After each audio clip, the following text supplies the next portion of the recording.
Bien.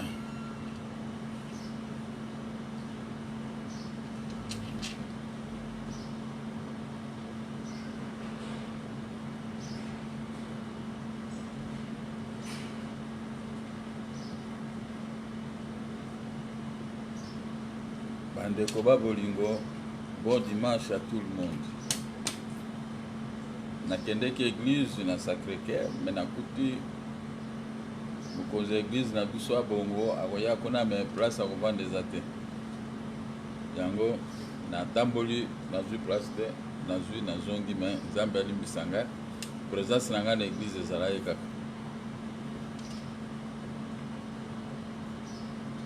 Yango na ye ko raisonner après que na mairie café à Bololo. Faut te raisonner na bino ensemble. Makambo oyo ezoleka na Congo, surtout à ce qui concerne Minembwe. Et sur ce point, namoni que Honoré Ngbanda a pe na raison na makambo azoloba parce que lui il était technicien à la matière, membre de la sécurité. Il connaît, il maîtrise bien ces coins-là. Alors, maintenant, il y a Yebisi Bisso. Bisso Peto Yebindam. Qu'est-ce que nous passons, nous, les Congolais?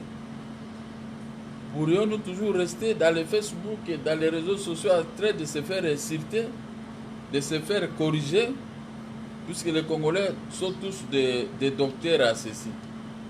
Mais le pays est en train de sombrer. Il y a plusieurs coins de la République qui souffrent, pris par nos ennemis que nous appelons des pays voisins, en attendant que nous puissions aussi arriver dans les affaires. Mais on ne peut pas laisser partir les pays de cette façon. Le chef de l'État, j'ai fait une grande émission, je crois qu'il a compris et il a pris une décision d'autorité de suspendre cette installation de Minembwe voulue par Lubero, qui est rwandais de père et de mère. Il est arrivé à Lubumbashi pour faire ses études avec la bourse de son pays, le Rwanda. Mais à quoi il est devenu congolais? Est-ce qu'il peut nous présenter les documents du ministère de l'Intérieur, sa demande de nationalité qui avait été acceptée? Mais il n'en a pas. Mais comme il n'en a pas, comment nous les Congolais, nous devons rester naïfs en train de les placer dans n'importe quel poste de responsabilité alors que lui, il est en train de servir les intérêts de Kagame?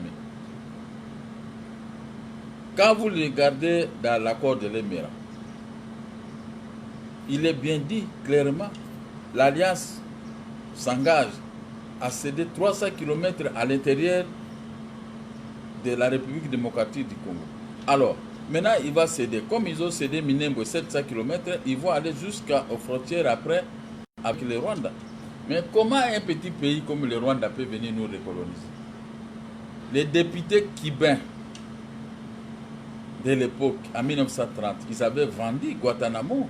De la même façon que je vois nos députés qui sont sans position, sans qualité, ils vont aller assister à l'installation de Minembwe, où Kagame a décidé de créer un aéroport, construire des maisons avec Rubero, président de la République de Minembwe, et son adjoint là, Moïse, vice-président de la République. Est-ce que nous n'avons pas honte, nous Congolais? Nous n'avons pas honte d'accepter de telles bêtises. La protection des pays, d'un pays, c'est le devoir de tous citoyens de ce pays. J'étais à Belgique. Je suis allé à l'hôpital pour rendre visite à mon fils vers 8 heures. Arrivé tout près de l'avenue Louise, je me suis cogné, je suis entré dans un trou. Mais immédiatement, il y a des mamans qui sont sorties, des vieilles mamans pour dire mais c'est quoi? Moi, parce que j'étais descendu et j'ai regardé les petits trous.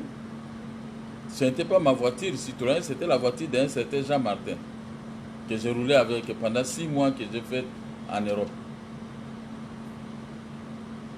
Je suis parti. J'ai dit même si chez vous aussi des trous. Le matin, je suis passé par là. J'ai freiné et c'est les mêmes dames qui se sont dit non, il n'y a rien, c'est déjà fait. Mais si la sécurité est l'affaire de tout le monde en Europe, au Congo, la sécurité doit être l'affaire de tout le monde et non dans le Facebook et non dans les réseaux sociaux La sécurité, on doit tous raisonner de la même façon pour détecter toutes celles et tous ceux-là qui viennent créer les problèmes dans notre pays. Ceux qui ont étudié en Europe, ils n'ont qu'à rentrer ici pour montrer de quoi ils étaient capables, de quoi ils sont capables plutôt. Mais pas n'importe quoi, et puis, Makamba Facebook, fille Mutakala, est-ce que vraiment même ces filles congolaises là ne se gênent pas? Bazui ba futi ba biya ba poto. OK poto pour la ça Mutakala na on ba parana yo. Koloba makamba ba bêtise musique peut zo bete sous bien te. À quoi beaucoup benga ka ba musicien ko ko sa bango na ba parable zangatina. Siko ba politicien ba limbalanda exemple ba musicien. Est-ce que c'est normal? On ne peut pas raisonner dans la gestion des pays, par exemple, à musiciens. Non. Les musiciens sont des vulgaires, ils vendent leurs œuvres, ils peuvent faire du n'importe quoi. Mais nous, qui veulent entrer dans la politique, nous devons être des gens civilisés. Il y en a qui défendent le Roubaix, il y en a qui défendent la patrie. Bon, ceux qui défendent le Roubaix, est-ce qu'ils n'ont pas honte? Ils n'ont pas honte de défendre un Rwandais qui est en train de... Ils sont ici, les généraux, les colonels, les majors, ils ont des postes, 35 généraux, Banyamulenge. Dans quel pays on a déjà vu ça? Des étrangers, 35 généraux. Tout ça sous la coupe de Kagame. Lui, Kagame, il représente quoi ici en Afrique? Il a été aidé à prendre le Congo par la famille de Bill Clinton et sa femme Hillary. Ils ont tué Mobutu, ils ont amené une révolution de biens matériels et même ils ont créé plus de 27 ou 100 sociétés ici pour l'exploitation de nos minéraux. Voilà l'objectif de la gauche américaine. Heureusement que la droite est venue corriger, mais ils sont toujours là parce que la politique américaine est un peu compliquée. Quand les autres ont pris des décisions, quand vous arrivez, vous ne pouvez pas immédiatement détruire ces décisions. Sinon, si Trump n'était pas prudent, le Congo allait partir automatiquement. Imagine-toi, imaginez-vous.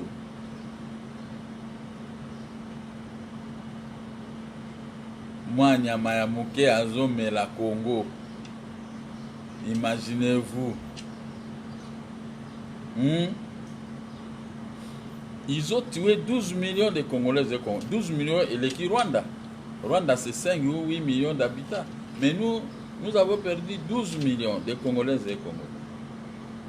Si vous avez un batouana, barubero, bazui basi na biso na mwenga, bazo kunda bango mutazo talo kundi. Ba assassin ndengwana.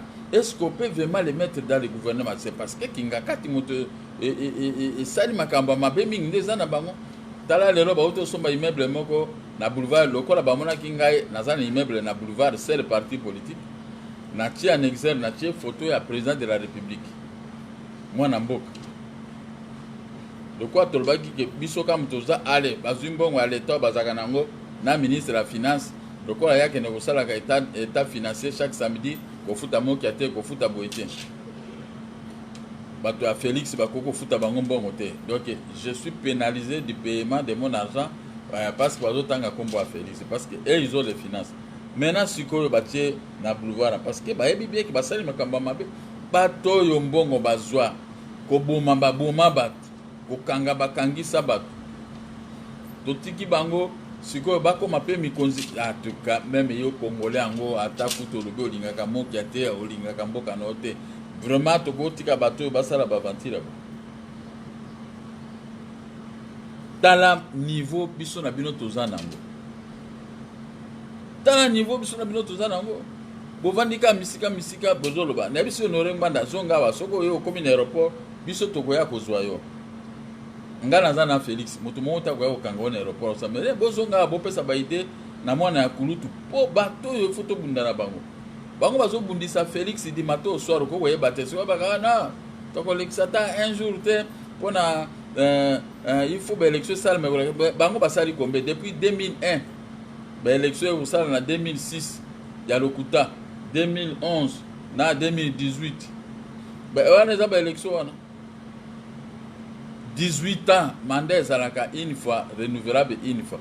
mais bango basali 10 ans plus 8 ans ya ba renouvelable na bango wana sikoyo oyo akopesa même une journée koleka te so makambo eza bien te sikoyo tosa ndenge bana mboka pourquoi bokomi boye bopesa Félix mayele bobundisa Félix te yake des étrangers nde bazobungisaka Félix parce que ngai naza congolais je n'ai pas droit d'aller Félix pesanga mbongo nakino lia mikate non ngai nasila travailler na vie na ngai nakoloba nde badroit na ngai l'état de droit égale badroit mais comment lelo oyo tobundisa Félix mwana mboka azana même aza nanango azangi badefort wana mokili oyo yebisa nano ngai vraiment parce que mingi baomonaka oh Félix mais Félix il nous a ôté alongoli biso soni azui pouvoir na bacondition bino bozoloba oui mais quand on dit qui est le chef de l'État congolais dit Félix est Moluba de centre oui c'est normal c'est notre chef de l'État donc il n'a pourquoi au contraire au lieu que ba Rwandais ba trôner na tête ya mboka na ba Ougandais ba Burundais maintenant nous sommes là maintenant balisons les chemins de tia mabaya pour Félix Amata abuka na te allez to benga na siko bango c'est un combat de tout le monde tout Congolais et Congolais kota sima Félix pour to bundisa bato le reste entre nous les Congolais to ko bongisa soki ngai na raté ba élection de l'eau nde lingi koloba ki ba élection sili na mboka Mitterrand a lutté pendant 30 ans mais il a fait 14 ans à l'Élysée tous ceux-là qui sont en Europe qui ont fui le pays ici à cause de la guerre, à cause de la crise, oui, mais De Gaulle et les autres, ils avaient aussi fui la France hein, pendant 4 ans lors de l'entrée des troupes allemandes. Mais quel est le rôle qu'ils jouaient dans les pays où ils habitaient? C'est coopérer avec les États-Unis, la Russie, même les ennemis, tout ça. Ils ont coalisé pour pouvoir chasser Hitler de la France. Voilà les gens qui savent raisonner. Mais nous, au lieu d'être avec le président, à couteau tiré avec le président de la République. Vous croyez que moi je soutiens Félix, donc je n'ai pas des ambitions, mais vous avez vu mes ambitions. Candidat président de la République. Nazouate, ce sont des ambitions. Des ambitions, il y a Mobile, et j'ai payé l'argent. C'est ça que je sois aidé par quiconque. Mais notre objectif commun, c'est quoi? Chasser les gens. Dans la bateau, les parlementaires cubains, ils sont venus prendre Guantanamo. Pourquoi? Ils ont vendu Guantanamo, les députés, à un commerçant américain. En 1930, le commerçant a pris cette grandeur et est allé vendre ça à son gouvernement. Ce gouvernement est venu créer une prison là-bas au Cuba qu'on a baptisé Guantanamo. Et les avions américains descendent là-bas à tout moment, on fait n'importe quoi là-bas, sous la barbe de Fidel Castro qui n'aimait pas ce petit jet-là. Jusqu'à sa mort, il est mort avec la colère au fond de son cœur de voir que son pays est occupé à partir comme ce qu'on veut faire à Minembwe. Donc, Kagame peut venir à Minembwe et son gouvernement sans contrôle. Mais nous allons les arrêter. Qu'est-ce que nous pouvons dire à Félix Tshisekedi? Récupérer sur toute l'étendue de la République les jeunes gens qui déambulent, qui vendent du n'importe quoi. Il y en a qui ont des diplômes. Nous allons les former et aller les mettre à Minembwe. Créer des cas là-bas. Créer des banques, commencer à donner des crédits aux jeunes gens congolais. 100 000, 50 000. Nous devons être supérieurs aux Rwandais. Après, maintenant, nous allons commencer à mener une vie difficile aux Rwandais. Ils vont commencer à traverser nuitamment, comme ils ont fait nuitamment l'entrée dans notre pays, quand on a installé la commune illégalement. Mais boni biso na bino tokomi boye kaka biloba loba boye biloba loba. Biloba loba ngo tozwa ngo wapi bandeko ba congolais. Biloba loba. Couvrons nos erreurs, couvrons nos fautes. Allons vers un objectif commun de pouvoir récupérer la totalité de notre pays. Angola a eu ma localité Béliao, vers Bambaza, Congo, mais nous devons récupérer ça. Nous avons une armée, on doit nettoyer cette armée, les mauvaises herbes. Où ils ont armée. Nous restons nous-mêmes, les Baluba, les Bangala, les Bakongo, les Swahili, les vrais Swahili. les bandundu et les tissus les bas Congo donc totikali Congo central totikali biso moko toko bengana bato parce que nous pouvons attraper un peu la mondialisation qui nous échappe. Mais comment les loyaux tokomi kaka boye bisenga senga wana kitasa biloba loba donc au moins apena monto atangi a raisonner exact raisonnement modèle à menace quoi bakwebe wana. Il a été journaliste mais il ne comprend rien ce qu'il est tenté de faire. Il a fui le Congo qu'il avait à l'Andimbongo à Mindele Franga Bazoum parce qu'ici il était dans l'incapacité mais ce que le Bédicamba dit pas un pas bimi bisoboe binomboe boleki batonyos ato tanga kibongo nanu atanga wate misala biso toujours sala so mona toki ko defa mutu ya osala nga misala na biro biso to sali misala biso moko pe tozo sala ngana yaki na poto wana j'étais riche na osala misala ba café na nga na oteka ngo a partir akuna na telex na poto mais comment les loyo to komika biloba loba to sili na valeur to sili valeur bana mboka. Bozo mona Félix azo bundela mboka bino bozo esiko cible bozo pesa siko ba étranger makasi po ba atakakai biso to sali na ba pai mouvement ya bien ya sika po to protéger les intérêts de la République na boulevard de Trazo na pesi bango siège na nga monene bango pe ba sombi na bambongo ba sombi pe siège na boulevard po ba prouver Félix mais Félix a sombi siège te za siège na nga ya monene quartier général à partir na nga ya ngonde na pesa que tout ça misala wana mais bango ba ko prouver biso mais biso to ko prouver moto te biso toujours sala mosala comme bana mboka en âme et conscience. Na regretter que ba congolais botika makamba ko finga botika nde ko finga ko minimiser bato yo ko minimiser nga o minimiser bongo yo moko ba ko minimiser te yo o tirer présenter quoi parce que so zai moto makasi okoyo salisi société munene na kisasa po bande kono basala mais tiens est capable ya usali sa société osaka na poto ozo sala boy alors tiens un petit salarié siko yo ko finga bato o likina botika masolo ya ko finga boya to protéger mboko yo mboko ko minembwe wana ezaka minembwe te eza ba parti ebele minembwe lingaki koma Guantanamo heureusement to sali ba mission Félix a sali marche en arrière mais ce que tikali a kangarubero a bengana yena bato na wana suka kangirubero et tout ça bengani le quoi ba bengana kitunda okomona et ko interpeller Kagame mais dit nous pouvons former une armée de 1 million d'hommes installés à l'est. Nous sommes là avec moi qui peut oser mettre son nez avec une arme au Congo? Qui? Les transfuges de FDL qui sont dans l'armée, ce sont des combinards, ce sont les mouchards de Kagame et Museveni. Comment qui étaient les éleveurs de bétail? Aujourd'hui, ils veulent même fabriquer une bombe atomique. Ah non. Ah non. Ils ont pris nos richesses en otage. Ah non, Banamboka. Hein? Banamboka. Botika makamba kofinga naka. Botika makamboyo. To protéger Mboka. To protéger Mboka o Lumumba kufa ponango. Mobutu pe akufi ponango babomie na ko na babil Clinton. Pona nini amande ko protéger et Mobutu atiki ba espace vert, atiki ba richesse, atiki ba société nyonso to en ordre. Mais tande bango ba yeba tie batata mwasi. Basa ka musala na kati ya ba société wana. Il y a aucune société congolaise qui peut présenter un bilan de 1 milliard de dollars. Mais na poto zomo na ba 12 milliards, ba 5 milliards, ba 15 milliards. Ndenge nini ba pouvoir na bango ezala na ba budget à ba 100, 200, 300 milliards de dollars. Mais notre budget, nous nageons vers 11 milliards ou bien 5 milliards contestés. Mais en réalité, parce qu'on n'a pas de filles et fils capables de nous dire la vérité. Là où on élabore le budget, je suis allé prendre ce budget, c'est des livres. Ce que tu as dit au budget, côté bango bali à Kaizabo.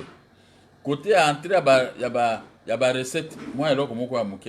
C'est-à-dire que nous ne savons pas comment protéger l'étendue du pays, nous ne savons pas comment produire. Hein? Ceux qui recettent les aboués, mais dépensent les aboués. Livre à dépenses les aboués. Est-ce que c'est normal dans Mboka? C'est normalité. La recette, il faut les aller belé comme ça. Le surplus écotique à la banque centrale, qu'on appelle les réserves stratégiques. Hein? Aux situations d'union. Hein? Donc, tu es bien produit. Et puis, Abidjan a payé le Kouta. Abidjan a le Kouta. Chérie, donne-moi les deux budgets là. Là-bas. Hein? Je dois montrer à la population qu'est-ce que la mascarade dans notre pays. Qu'est-ce que la mascarade? Mon salaire au binoba technicien à la matière, boza la poto, boza partout, yangouana, oboye koli. Les économistes, vous devez montrer aux économistes qui sont restés sur place comment produire, comment confectionner un beau budget pour l'intérêt général. Comment Angola a 44 milliards, même à Brazzaville, on a un budget. C'est-à-dire que le budget qu'on nous présente, ce n'est pas ça le budget. C'est de la mascarade. Mais le vrai budget est utilisé par les pays voisins. Mais moi, je ne peux pas faire ça. Ma capacité de la production dépasse tout attendement. Mais voilà maintenant. Ça, c'est les recettes. Loi des finances. Regardez les petits volumes. Les recettes que nous recevons au Congo. Voilà maintenant les dépenses. Hein? Les dépenses. Quel volume? Balia trop bâton de terre. Talandenge balia. Oh, il y a colia. Oh, il y a qu'à produire. Vous comprenez? Vraiment, les jours et la nuit. Balia est belé. Tala colia. Bon, si quoi, il y a des gens qui pensent mboka yo bato azoli ebele boye mais bazo ebi ko produire te. Ouais, les mboka. Oui, ils ont aventure. Ngai na vandi na mboka oyo na lobi mboka oyo faut totonga ngo il faut koma mboka monene. Mais on dirait que ceux qui gèrent bazana ba idée wana te. Awa nous vivons que si les rancines ici rancines. Ça là non moi faute ya français. Est-ce que nous sommes français? Au comment on a battu nyonso no ya mayele mais un français soko sali faute. Alors bana bato asala ka ba compliqué biso eza ba belge soko sali faute ata na français muke belge bana ko corriger mais ba français bango moko rien. Ayebi ke za monoko na bango te, il peut trouver une occasion pour prononcer mot wana bien et comprendre. Voilà, les français sont beaucoup plus corrects que les belges. Mais biso adopter ka système ya banoko ko seka mutu ko finga mutu ko lukandenge ni na zone infraction na la kisango surtout ba Facebook ye kaka il faut ko la kisamuto mabe na ye il faut ko sambusa oko sambusa mutu po yo zwa nini bon total bato nyonso bo sambusi bango asiko batikali na bango libre ba komi kutu ko zwa ba poste comment Rubero atokoko tika ye agera kana mboka na biso. Vous ne vous posez pas une telle question?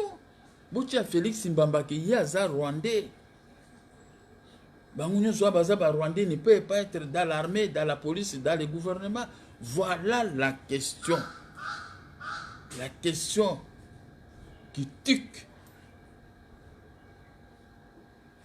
qui fait mal aux Congolaises et Congolais. Les étrangers dans notre mouvement, dans notre gouvernement. Moi, conseil des ministres, et Salami Albazou a rapport à sur Batini Namboka. On peut corriger Théo Salabo, Salabo, Salabo. Si vous avez bien quelque chose à Congolais, tu es bien là. Tu as bien que tu es bien là. Tout ça va ventiler. Tout ça va ventiler. Na tuni Félix peut s'en défense et sécurité ordre public. Na Tongo Kabila Yekuna Koluka Félix peut se couper sa monquette. Oui, mais l'idée est restée dans sa tête. Que moi qui a lingé là comme bon appel, c'est peut pas idée. Ceux qui n'a joué autant de dans ça, n'a qu'on nettoyer tout. Mais tikala na mutunde ngwana. Itumbango pezali. Biso tozo protéger Félix Tshisekedi te toye ko lukambongo et pas rien. Mais nos droits doivent être garantis. Tout ouvrier mérite son salaire. Bino moto bebi français mingi na poto. Voilà ce que moi je vous dis. Mais comment les loyaux tout étrangers vont neutraliser? Ils sont traités de gaz. Ils ont tiré gaz dans Kivu par les Rwandais. Il n'y a pas de protestation. Le pétrole de Mwanda est tiré ça. Le pétrole à côté de parc ils ont tiré en haut na ba Ougandais qu'on sort, mais il n'y a pas de protestation. Qui sont nous sommes des aventuriers que les vieux de 1960 nous ont légué un grand pays avec l'indépendance économique et l'indépendance politique. Les deux indépendances, nous avons vendu ça aux chiens. Kaka protestation, kaka critiquer. Celui qui critique, moi je lui dis, venez peut faire un débat avec moi. Sur tous les plans. Sur le plan sécuritaire, sur le plan économique, sur tout. Ceux qui ont fait l'économie, venez faire un débat avec moi. Comme ça, moi je vais te tester, je vais voir bien ton niveau réellement que tu critiques les gens. Tu représentes quoi? Qu'est-ce que vous donnez comme idée au président de la République ou au gouvernement, fameux gouvernement? Commencez d'abord par dire que le président de la République fait partie Roubert et Kossor, même dans le Parlement, dans l'armée, chasser ces gens. Je serai d'accord avec vous. Là, je serai derrière vous. Je suis même derrière vous comme mes frères, parce que nous devons coaliser ensemble. Trouver des voies et moyens comment tout bien en bateau. Notre ennemi, c'est l'occupation.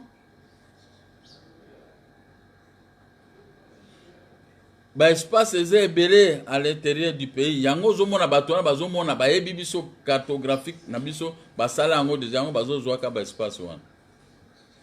Non, Congolais, Banamboka, Boza partout dans le monde. Vous devez changer. Vous devez changer. Vous devez raisonner. Kezamboka. Omoni ezate ke ovandi na poto kufi kuna ebembeka ba okunda. Do bozo zongela biso ka bibembe. Mais bozo zongela biso te na mayele po osala pe lokwa mayele, osala botusa. O bazongia wa bazo zwambongo ka kosoma bandako. Mais mayele ya kopesa penza même na mokonzi ya mboka boya grave pour l'intérêt du pays. Exacte. Mais biso tozoloba. So bolandi ba vidéo na ngabo kotina GMTV Gabriel Mokia okomona ke j'ai trop okofanda même combien de jours okokosisa ba vidéo nga na sali wana te. C'est parce que j'aime mon pays, j'aime mon peuple. Même si j'ai des ambitions, mais malgré mes ambitions, mais je ne peux pas laisser ceux qui gèrent de la façon que vous connaissez. Il faut aussi les donner des idées dans mes ambitions pour Bakwa Kolonga. Parce que leur victoire, leur bonne gestion, c'est la population, c'est le social de la population qui sera garanti. Voilà. Na kozonga la bureau na 19h, aussi qu'on a aucun document na bureau, na salamoko dimanche, na kozonga la bureau, na continuer na bino, pour discuter na bino, et tout ça, jusqu'à ce que moto na moto abongisa, moto na moto a raisonné, ndenge azali, topesa mokonzi ya mboka mayele, flatterie kozate quand on parle avec, même Dieu on ne le flatte pas, on lui dit que nalite nazabwe nazabwe, Dieu il comprend. Il règle à chacun selon ndenge amoni position na. Merci. Et bon dimanche. En attendant le soir, je serai là longuement avec vous. Merci.